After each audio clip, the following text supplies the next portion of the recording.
Hi, good morning, everyone. It's Joy coming to you today with my Friday morning parents' perspective.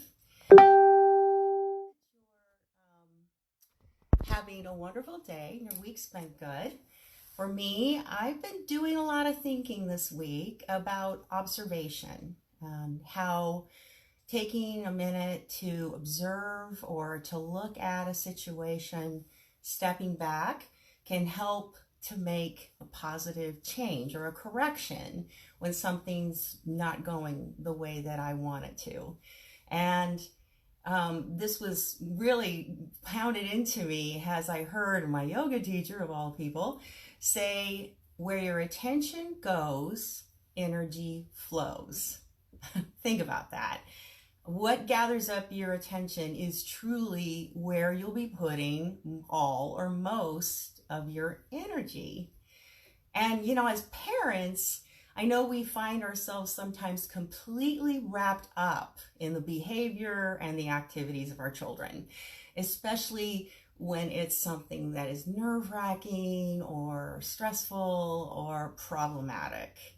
And sometimes we can lose track, I think, of how our own energy might begin to get wrapped up in that behavior and even, unfortunately, become a part of it.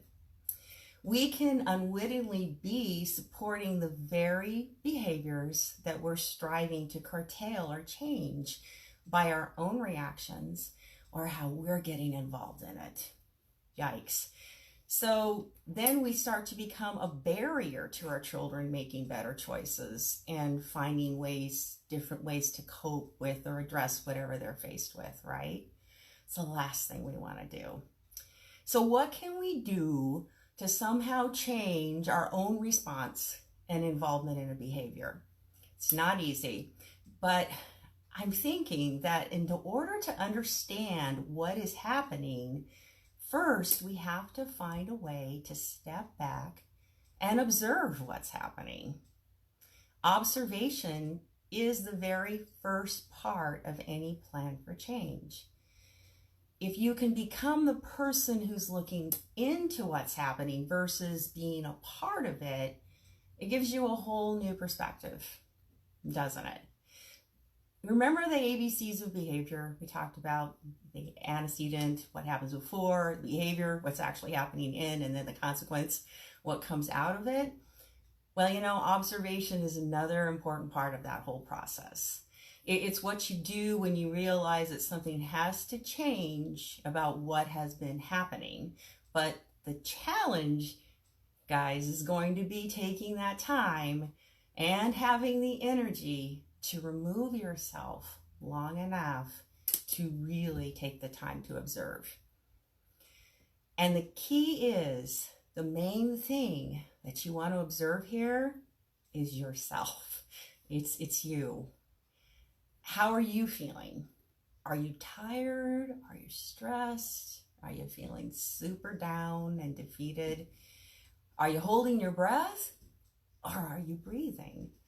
Where is your focus? On what you're afraid of happening or on what you want to actually happen?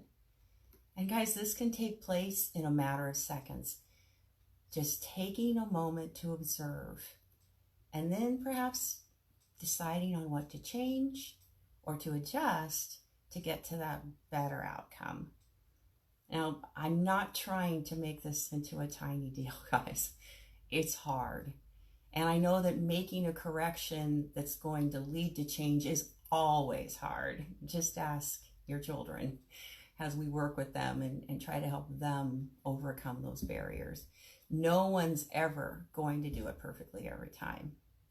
But just starting with making that observation and noting it, making that a part of where you put your energy, can flow into a positive change.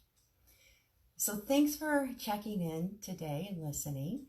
I hope that you'll consider some of the things I talked about today and let me know how they helped you. And if there's more that we can do to help you, please reach out to us. We're here to be a part of your journey. So have a wonderful rest of your day and be well.